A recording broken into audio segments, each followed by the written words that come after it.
Baik, suara saya bisa didengar ya? Bisa, Pak. Bisa, Pak. Bisa ya. Ini saya ketinggalan mikrofon headset saya ketinggalan. Ini makanya saya coba pakai laptop kampus. Saya bisa didengar kan ya? Oke. Baik, kita mulai saja. Assalamualaikum warahmatullahi wabarakatuh. Waalaikumsalam warahmatullahi wabarakatuh. Waalaikumsalam warahmatullahi wabarakatuh. Baik, selamat pagi dan salam sejahtera buat kita semua. Oke, jadi sebenarnya kita sudah tinggal 2 pertemuan ya. Sebentar, ini sekalian saya screen saja. Jadi sebentar.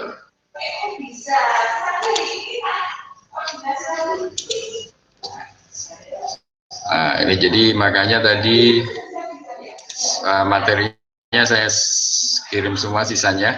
Itu bukan berarti semua kita kerjakan ya. Ya, kita menyesuaikan keadaan saja.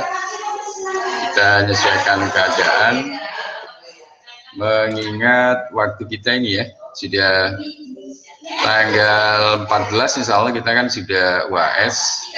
Jadi kita masih ada 1 pertemuan lagi sebenarnya.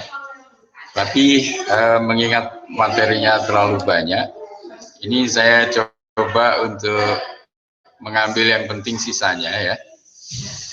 Jadi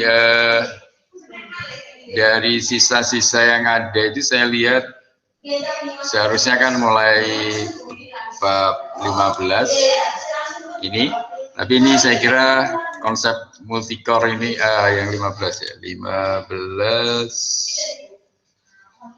ini yang 15 ini adalah ini sebenarnya kelanjutan dari pembahasan prosesor ya. Ini bagaimana instruksi set komputer yang RISC itu, ini bisa dibaca sendiri saja. Kemudian yang ke-16 bicara tentang instruction level parallelism and super scalar processor. Ini kan masih tentang prosesor juga. Jadi ini sebenarnya bisa kita lewati saja karena kita sudah sering membahas prosesor dengan segala macam pernak-perniknya ya. Kemudian kalau yang 17, nah ini yang menarik sebenarnya. Jadi yang 17 adalah parallel processing. Mungkin ini kita coba bahas kalau nanti nggak selesai, karena saya nanti mungkin jam 10 lebih sedikit ya, mungkin ada ini mahasiswa kita yang dari Yaman. Itu nanti mungkin kita selesaikan lebih cepat dari biasanya. Tapi tidak apa-apa, nanti Anda bisa membaca sendiri. Maksud saya ini dari bab-bab yang tersisa ini, yang penting ini diantaranya parallel processing ya. Kemudian sebenarnya ada satu lagi, sebentar kita selesaikan dulu. Kalau yang 18 multicore, ini saya kira tidak terlalu baru teknologinya. Kemudian yang 19, nah yang 19 ini sebenarnya yang baru ya. Jadi yang 19 ini sudah sesuai dengan era saat ini. Ada Graphic Processing Unit atau biasa dikenal dengan GPU. Nah, GPU ini yang sebenarnya lompatannya di pemrograman terutama ya, ini sangat luar biasa. Terutama pemrograman yang melibatkan image atau grafik ya, atau gambar. Nah, diantaranya yang disupport oleh Google ya, yang disupport oleh Google kalau Anda langsung menjalankan pemrograman di Jupyter Notebook. Sebentar, ini ada temennya yang mau gabung. Sebentar ya, mana tadi? Dia temennya gabung. Jadi di era saat ini, GPU ini cukup luar biasa perkembangannya. Salah satu contohnya yang dipakai oleh Google, di mana Google mengembangkan di collaboration-nya itu, di Google Colab-nya, bisa running di GPU dan TPU, jadi tidak sekedar di CPU ya. Jadi kalau Anda di laptop kan biasanya pakai CPU. Kalau Anda mau GPU, Anda harus beli lagi. Jadi Anda harus beli GPU sendiri, hardware-nya ya, yang nanti bisa digabung. Nah, tapi kalau Anda kalau beli mahal, Anda masih bisa memanfaatkan GPU yang disupport oleh Google. Dalam hal ini kalau Anda memanfaatkan Google Collaboration. Jadi kalau Anda running langsung di Google Colabs, nanti Anda ada pilihan GPU. Nah, saya kira sisa dua yang menarik ini, jadi selain parallel processing adalah GPU. Kalau yang lain-lainnya di 20, ini saya kira agak susah ininya ya, maksudnya untuk penerapannya, kecuali nanti Anda pada saat belajar microcontroller saja ya. Nanti di semester 5 Anda belajar microcontroller, saya kira lebih ke prakteknya. Ini konsepnya mungkin ya sekedar Anda bisa memahami. Kemudian kalau yang di 21,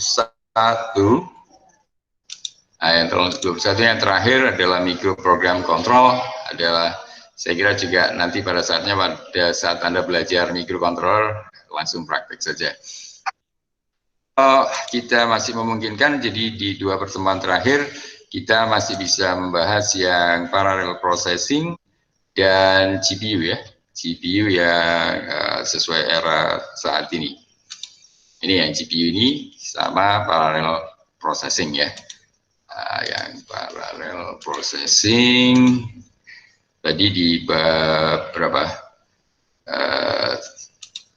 17 ya. Jadi bab 17 sama 19 kalau Anda baca dari bukunya Stalin ya. Ini GPU sama parallel processing di bab 17 dan 19. Nah, sedangkan yang lain-lainnya saya kira hanya untuk pengayaan saja. Ya mungkin Anda bisa ke level, Anda bisa melakukan sesuatu atau belajar sesuatu dari sini. Itu adalah yang bab 17 dan 19. Oke, seperti yang saya sampaikan yang lalu, jadi sebenarnya ada opsi kalau misalnya ada yang mau mempresentasikan proyeknya, masih ada kesempatan pertemuan sekarang sama yang akan datang. Cuman ya waktunya singkat saja ya. Tapi kalaupun di antara Anda tidak presentasi juga nggak apa-apa, maksudnya nanti Anda siapkan videonya saja yang Anda taruh di link tugas ya, di link proyeknya. Mungkin ada yang mau presentasi hari ini? Tidak ada? Kalau tidak ada mungkin masih ada kesempatan satu pertemuan lagi, atau kalau tidak ya Anda siapkan versi videonya ya. Versi videonya sedapat mungkin sudah bisa Anda online kan. Nanti saya beri ininya, jadi tempatnya di channel saya untuk Anda taruh projectnya.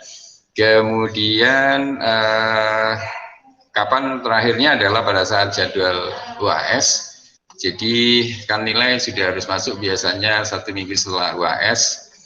Jadi kalau di UAS-nya nanti di pertemuan pertama antara ini tanggal 16 berarti ya.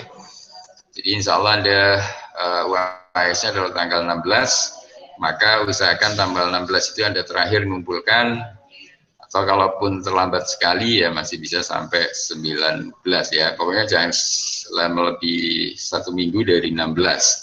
Karena biasanya dalam 1 minggu setelah 16 ini kita sudah proses pemasukan nilai ya. Atau dalam 2 minggu ini masih proses UAS-nya. Jadi mudah-mudahan Anda dalam 2 minggu terakhir pada saat UAS itu sudah bisa selesai proyeknya dan Anda sudah bisa dapat nilainya ya. Jadi sudah Anda bisa online kan terutama.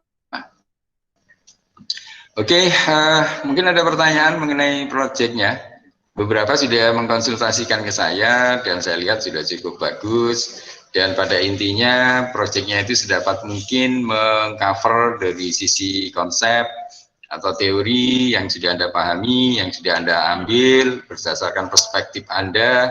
Kan di situ ada 21 bab, Anda sudah dibagi oleh Komting, Anda mau fokus yang di mana.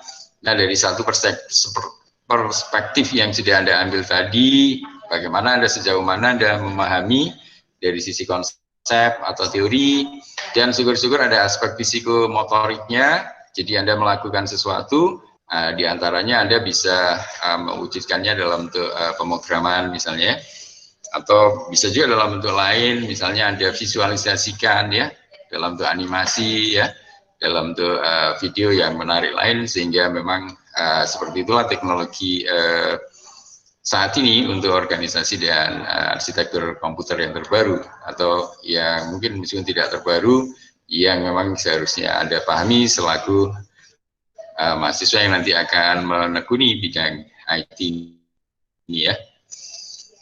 Jadi se-eksploratif mungkin dan ini ya, kreatif mungkin dan inovatif, dan saya juga tidak terlalu membatasi dari apa-apa yang sudah ada di dalam bukunya Stalin. Kalau Anda menemukan sesuatu yang lebih baru dan masih ada hubungannya, saya kira juga cukup menarik ya. Saya kira juga cukup bisa Anda angkat sebagai topik riset kecil ya. Nanti selain video, usahakan juga ada ini ya, semacam dokumentasinya dalam bentuk Word atau PDF yang di dalamnya adalah ringkasan yang sudah Anda kerjakan. Saya kira itu untuk tugas proyeknya. Nanti kalau ada yang masih kurang jelas boleh menanyakan, atau juga boleh di forum ini kalau ada yang belum jelas. Ada? Baik ya. Ini sebentar lagi mungkin mahasiswanya datang. Oke, tapi saya jelaskan sedikit saja. Jadi kita akan mengambil dari sisa konsep atau teori ORCOM ini dari sisi parallel processing dan GPU ya. Kalau yang GPU Anda bisa cek langsung di Google Colab, nanti di situ ada salah satu setting Anda bisa memanfaatkan menggunakan GPU.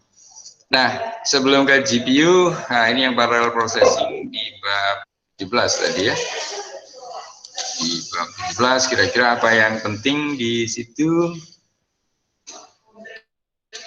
Kira-kira apa yang penting dari parallel processing? Bentar ya, jika tidak kelihatan ini. Oh ini.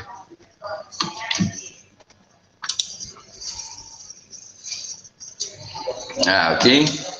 Jadi kira-kira apa yang penting dari parallel processing ini yang bisa Anda ambil sebagai sebuah pelajaran atau sesuatu pengetahuan, knowledge yang mungkin berguna ya. Nah, ini sudah berkaitan dengan yang sebelumnya kita bahas. Jadi sebenarnya organisasi prosesor, ya ini nanti yang membuat dia sanggup untuk menjalankan proses yang bersamaan dalam waktu yang bersamaan dalam pekerjaan yang banyak ya. Jadi yang dia lakukan banyak hal dalam waktu yang sama ya, seolah-olah kita melihatnya dalam waktu yang sama, dan dia mengaturnya sedemikian rupa menggunakan teknologi ini ya. Cara organisasinya di sini, jadi multiple processor organization, bisa menggunakan single instruction, single data atau SISD, single instruction, multiple data, SIMD, multiple instruction, single data, MISD, dan multiple instruction, multiple data, MIMD, stream. Ini stream. Jadi alirannya seperti itu. Jadi untuk menghasilkan parallel processing berangkat dari organisasi multiple processor ini ya. Nah, kira-kira kalau digambarkan seperti ini adalah taksonomi dari arsitektur prosesor paralel ya. Yang SISD dari posisinya di sini, SIMD di sini, MISD, MD dan seterusnya. Dari sini bisa dilakukan sharing memori, distributed memory, dan seterusnya ya. Nah, ini untuk alternatif bagaimana organisasi komputer dijalankan ya. Jadi ini ada penjelasannya di bawah ini, ada control CU itu control unit, IS itu instruction stream, PU processing unit, DS data stream dan seterusnya, MU memory unit dan seterusnya ya. Ada di sini. Jadi CSD single instruction, single data stream dan seterusnya ya. Nah, hubungannya dengan yang lain-lain ada di sini. Ya, ini DS ini kan misalnya Anda baca ini data stream. Nah, data stream ini bisa saling berbagi dengan share memori, jadi dia akan membutuhkan memori. PU ini apa? Processing unit ya. Jadi pada saat di unit pemrosesan, dia data ini bisa saling dibagi ya, bisa dikirim dan diterima lewat sini. aliran datanya. Dan seterusnya, jadi sebenarnya ini cukup Anda lihat dari arah panahnya dan masing-masing subbagiannya untuk bisa memahami bagaimana cara kerjanya. Nah, ini untuk simetrik multiprosesor SNP, saya kira ini mungkin ya secara umum standalone computer with the following characteristic. Jadi karakteristik yang khas dari bagaimana komputer kalau standalone ya. Two or more similar processor, comparable capacitiesnya kalau dibandingkan ya, processor share same memory and I/O facilities,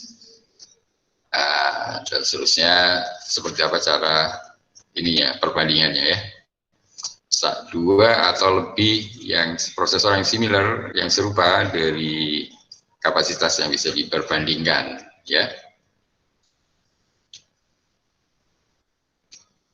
Ini saya kira mungkin Anda tidak terlalu ini berkepentingan, saya kira ini sudah di-handle semua oleh komputernya. Nah, ini mungkin yang kadang kita membutuhkan di sini. Jadi ini kan kehubungan ke banyak prosesor tadi, terus ini ke banyak I/O. Nah, di sini bagaimana interkoneksi dari jaringannya. Nah, masing-masing tentunya membutuhkan memori. Nah, di sini main memorinya. Ini untuk multiprosesor ya, cara kerjanya ini. Nah, termasuk bagaimana organisasi dari case-nya, pengambilan case dari prosesor. Ini main memorinya di sini, dan bagaimana share busnya. Ini yang perlu dihubungkan. Jadi kan kita juga butuh case. Nah, case ini kan masing-masing prosesor menyiapkan. Jadi kita bisa ngambil dari prosesor yang mana, termasuk bagaimana berhubungan dengan I/O. Nah, ini I/O ini nanti di sini ada I/O adapter yang sesuai kebutuhan dia. Ini organisasinya ada beberapa fitur, simplicity, flexibility, dan reliability ya. Nah, ini cukup menarik dari organisasi busnya. Bagaimana simplicity, simple approach to proses multiprosesor organisasi, jadi organisasi prosesornya. Flexibility, generally easy to expand the system by attaching more processor to the bus. Kalau mau nambah lagi, tinggal ditambahi prosesor lagi. Jadi kalau Anda mau mempraktekkan kira-kira gimana? Kan kalau Anda prosesornya satu ya, ya tentunya kalau Anda mau praktek, ya pakai komputer lebih dari satu jadinya ya. Ini mungkin kalau kita mempraktekkan agak susah ya. Tapi mungkin kalau Anda kuliah di luar negeri, ini mungkin sangat memungkinkan hanya lewat adapter tadi. Ini. Jadi hanya menggunakan service yang ini ya. Jadi kita bisa menggunakan interconnection network ini dan berhubungan dengan banyak prosesor ya. Kita bisa menggunakan banyak prosesor dan menggunakan juga banyak I/O ya. Nah, ini sebenarnya cukup menarik. Jadi sebenarnya kalau ini diterapkan di lapangan akan cukup menarik untuk menghasilkan beberapa pengendalian. Jadi misalnya Anda untuk mengendalikan apa, I/O di sini, dan seterusnya bisa sangat banyak sekali. Dan ini di Internet Connection Network ini berhubungan. Dan untuk mengerjakan sesuatu Anda mungkin memanfaatkan prosesor A, untuk mengerjakan sesuatu butuh prosesor B, untuk mengerjakan yang lagi Anda bisa pakai prosesor C dan seterusnya ya. Nah, terus kalau kita mempraktekannya Pak, ya makanya kalau Anda mau mempraktekkan sendiri sekarang agak sulit, kecuali Anda pakai lebih dari satu komputer jadinya ya.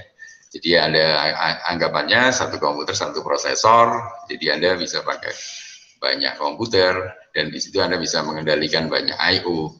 Tapi itu hanya untuk tiruannya. Sebenarnya kalau Anda mungkin kuliah di luar negeri bisa beda lagi ya.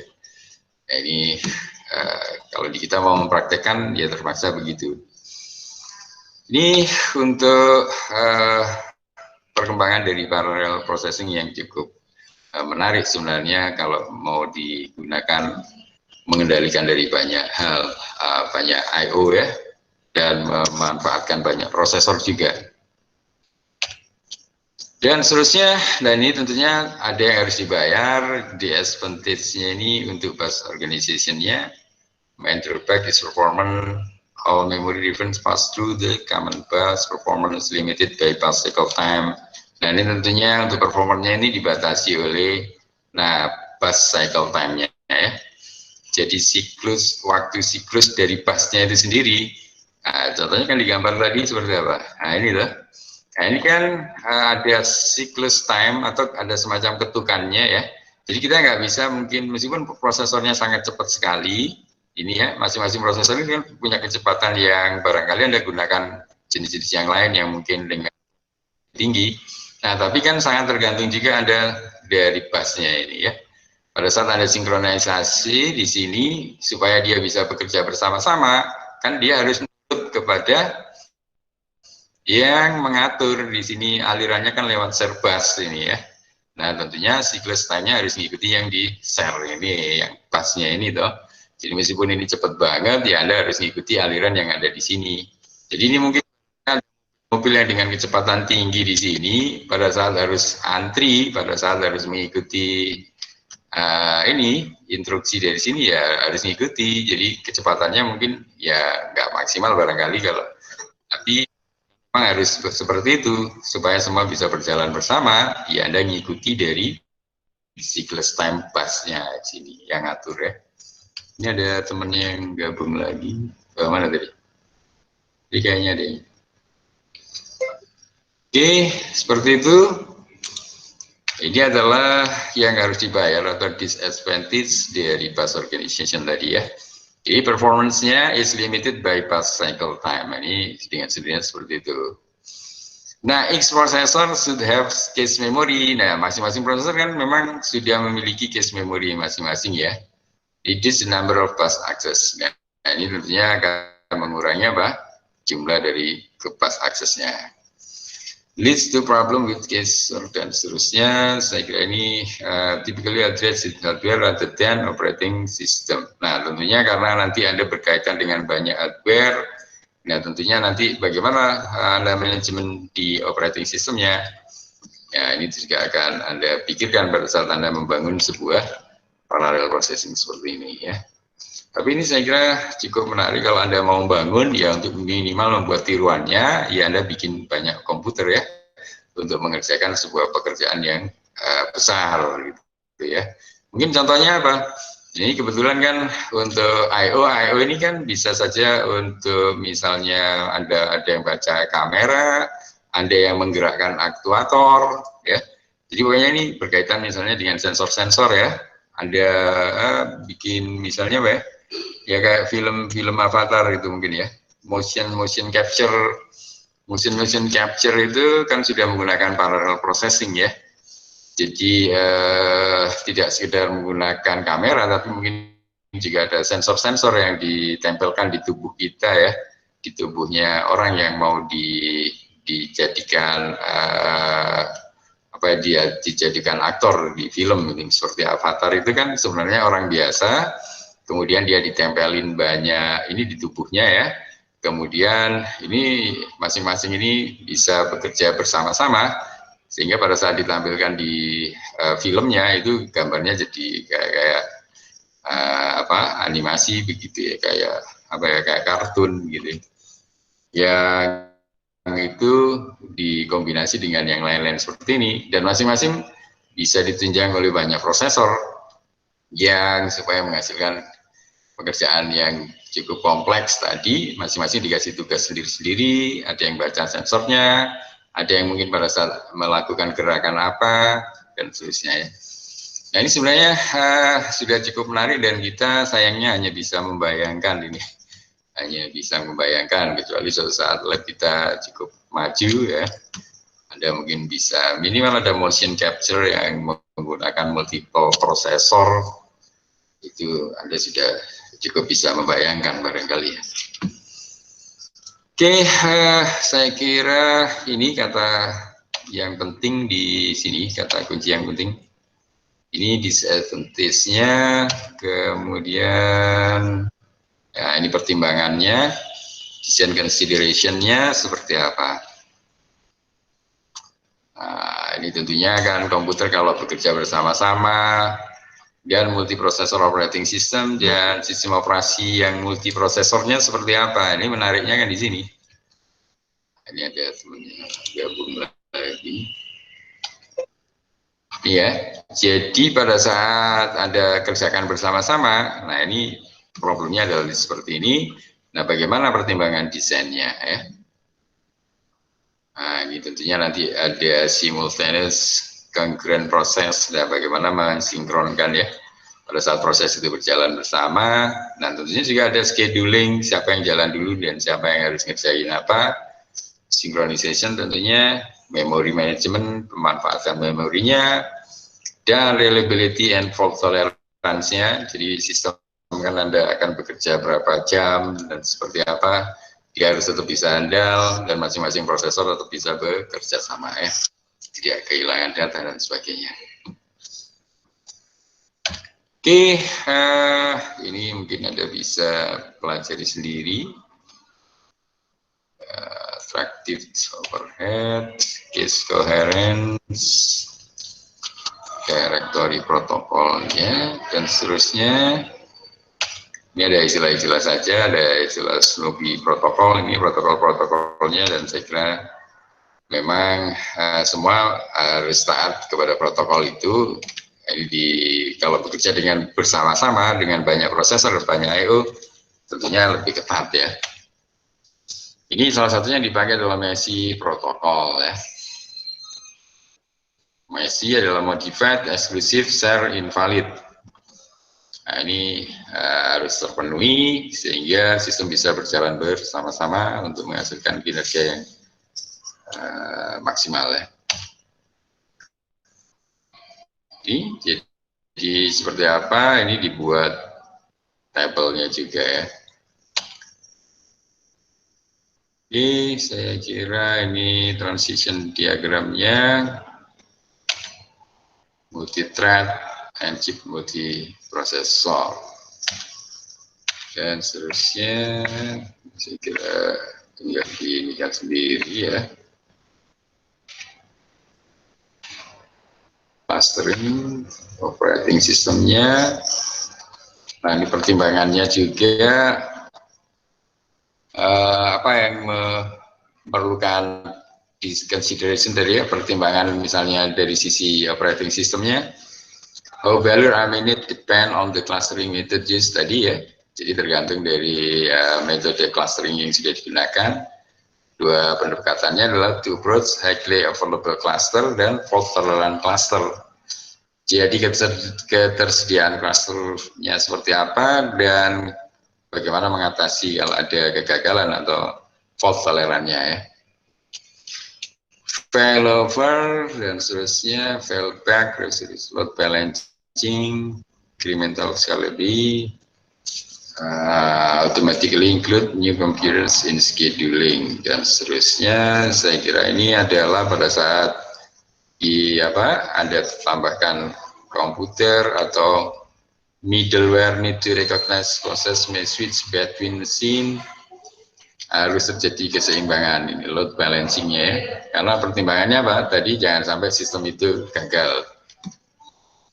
Dan seterusnya saya kira ini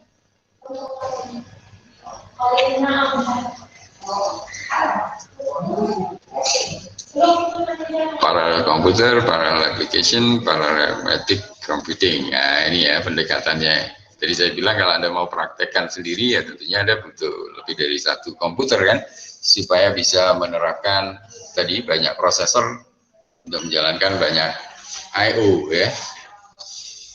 Nah wujudnya ini bisa Anda dekati dengan tiga pendekatan ini, parallelizing compiler ya. Compiler time which part of application dan seterusnya, the split of assigned to different computer in the cluster. Parallel application written from the outset to run cluster and ini ya. Parametric computing can be used if the essence the application is algorithm dan seterusnya. Ini tiga pendekatannya pada saat menerapkan komputasi paralel tadi ya.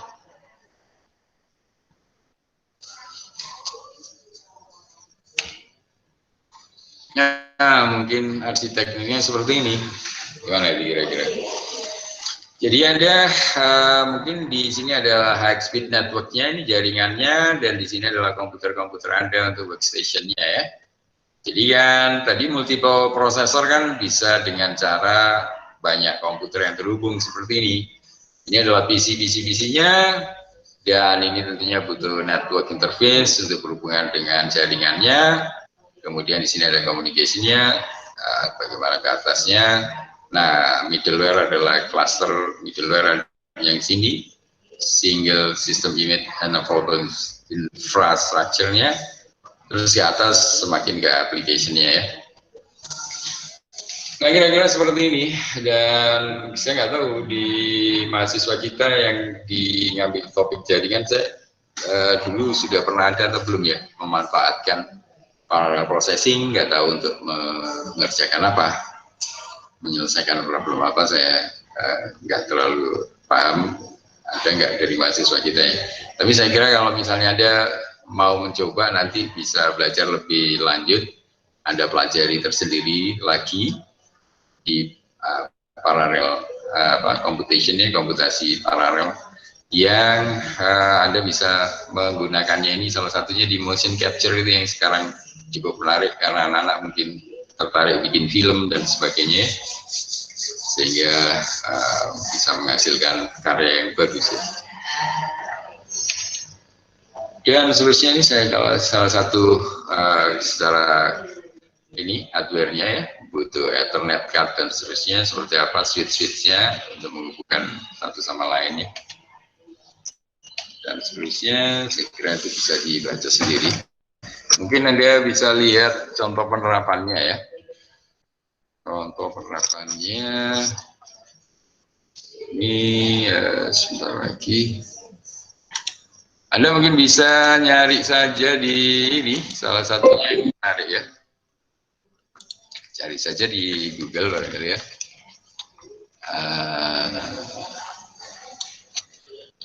Motion capture motion capture laboratory using parallel computing.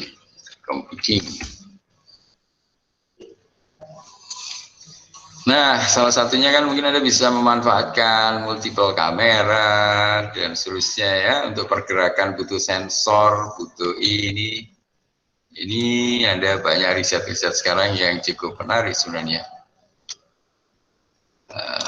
Mungkin bisa nah, ini gambarannya. Saya nggak tahu kita bisa punya kayak gini nggak ya? Antara I/O dan ininya, mana yang bisa Anda bikin?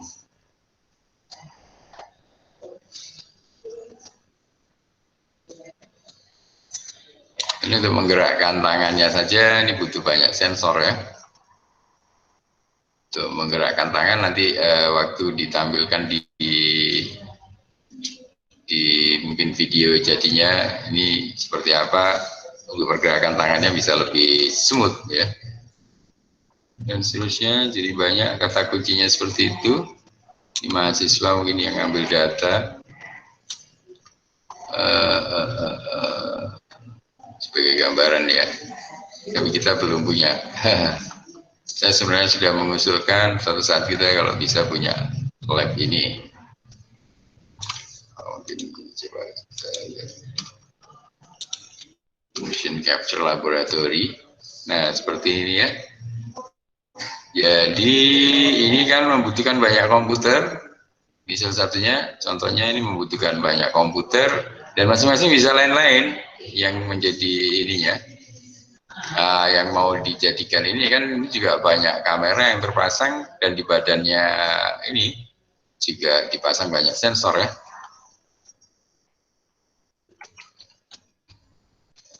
Oh, nggak bisa. Malah kecil.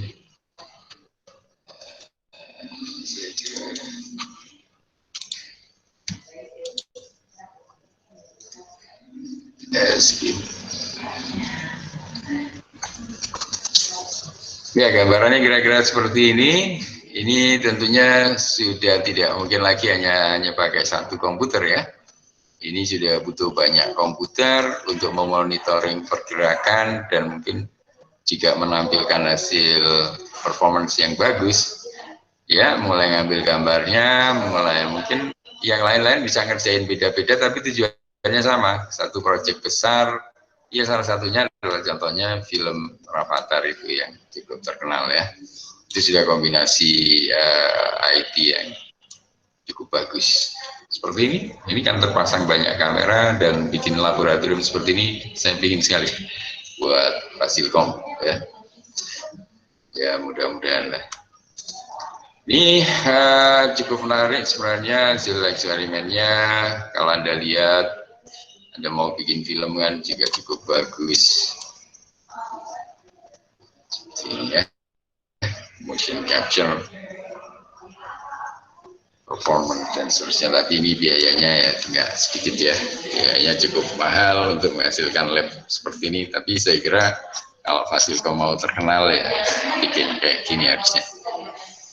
Oke, itu gambarannya dan mungkin penerapannya yang cukup saat ini sangat digemari.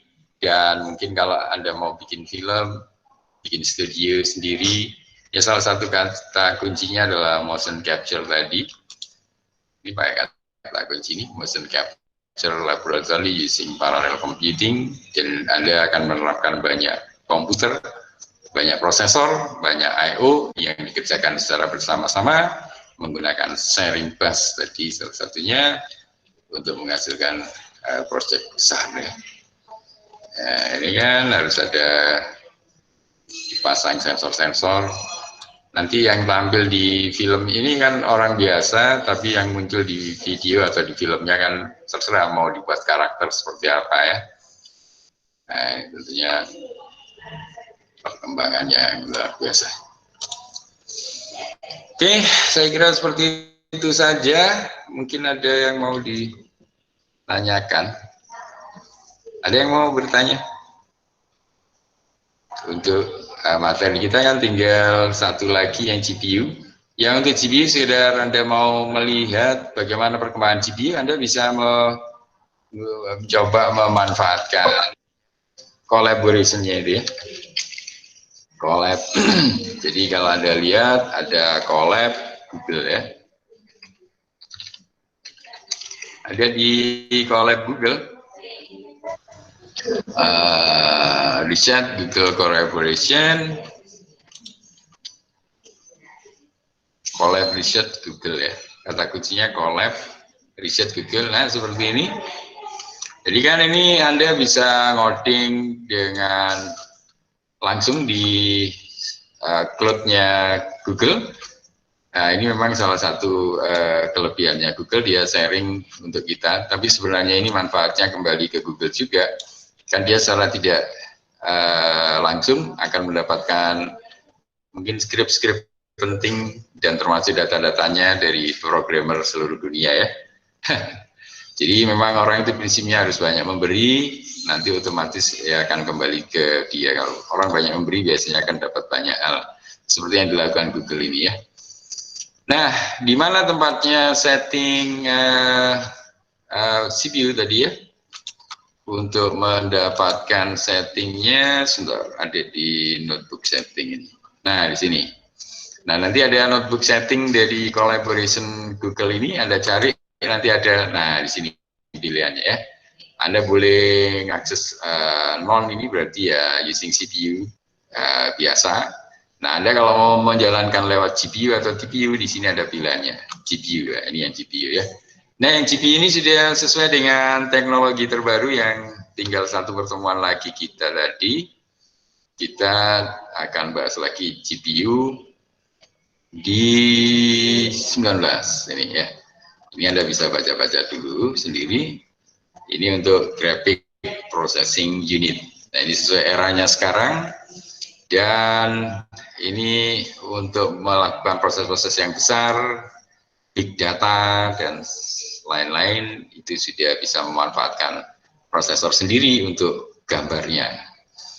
Ini ada mahasiswa, pengalaman mahasiswa yang saya bimbing juga. Dia menggunakan laptopnya sendiri. Tentunya kalau pakai laptop sendiri, runningnya pakai apa? pakai CPU ya, tidak GPU, tidak TPU, tapi pakai CPU.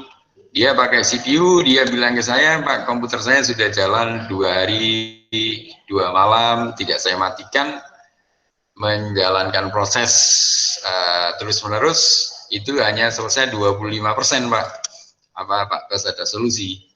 Itu secara algoritmanya apakah sudah benar? Nah, infonya sih ya sudah benar, memang yang diproses adalah gambar-gambar yang cukup banyak ya. Nah, akhirnya saya sarankan ngoding langsung saja di Colab. Ya, nanti Anda setting prosesornya bukan non, tapi ke GPU atau TPU. Nah, coba di GPU. Nah, akhirnya apa? Dia mengikuti saran saya, risetnya dia yang cukup besar tadi, yang dia jalankan komputernya 2 hari berturut-turut hanya menghasilkan 25%. Akhirnya dia ngoding lagi dan di GPU. Sampai dia kan ada batasnya ini, kalau tidak salah 2 GB per login access, itu dia sampai bikin lebih dari 1, grab-grabnya cukup banyak, sehingga nanti bisa saling kerjasamakan. Akhirnya dia bisa senang, dia muncul lagi ke saya, dia bilang, terima kasih Pak sarannya, tidak sampai 1 hari, yang tadi yang 25% itu sudah bisa selesai. Jadi artinya apa? Kalau kita pakai CPU, itu yang 25% 2 hari, berarti supaya 100% butuh berapa hari? 8 hari kan? Wah, yang harusnya 8 hari, begitu diproses menggunakan prosesor GPU ini tidak sampai sehari. Nah, ini lompatan teknologinya kan sudah lumayan besar. Nah, ini terutama yang Anda nanti bekerja dengan image atau gambar, mungkin mesin learning yang gambarnya cukup banyak. Ya kalau Anda gambarnya cuma ratusan, ini ya kalau sudah jutaan, mungkin ribuan, jutaan, dan Anda cukup besar, saya kira baru kelihatan efek dari penggunaan GPU ini. Saya kira seperti itu. Mungkin ada yang mau ditanyakan. Jadi kita tinggal membahas tentang GPU, yang lain-lainnya bisa kita skip saja, dan nanti saya tunggu mungkin kalau ada yang konsultasi mengenai proyek kecilnya, itu jangan dianggap beban, tapi anggap sebagai sebuah challenge, sebagai kesempatan untuk mempelajari sesuatu lebih banyak. Gunakan kreativitas sekreatif mungkin, seinovatif mungkin, Anda kerjasama dengan tim. Kira-kira ide besar apa yang Anda bisa salurkan. Jangan lupa di situ ada logonya UPN, atau syukur-syukur Anda mau pakai jaketnya UPN nongol juga boleh ya, biar menambah ininya. Nanti Anda juga bisa taruh linknya di blog Anda sendiri, di channel Anda sendiri, dan jangan lupa ada link yang ada tautan ke kampus, sehingga kalau diklikkan ke kampus itu namanya backlink. Sehingga nanti kalau ada sekian banyak mahasiswa yang punya blog, sekian banyak mahasiswa punya media sosial, masing-masing ada backlink ke kampus. Nah, bayangkan, itu nanti akan menambah backlink ke kampus. Nah, dengan demikian nanti rating kita di Webometric bisa naik ya. Seperti itu, mungkin ada yang mau ditanyakan?